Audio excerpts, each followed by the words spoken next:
Hello, this is Liquid Ocelot, my friends.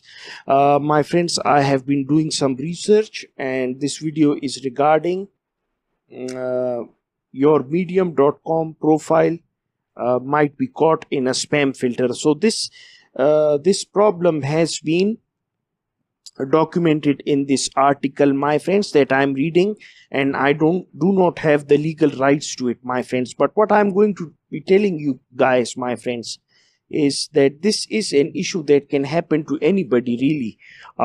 Your Medium account can be caught in the spam folder of Medium bots. Medium bots, they have some bots, maybe, just like all the platforms have. And then you have to file an appeal via their help forms.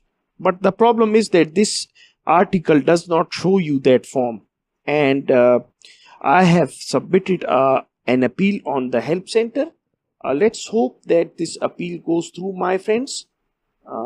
Thanks for watching. I'll be signing off. Take care.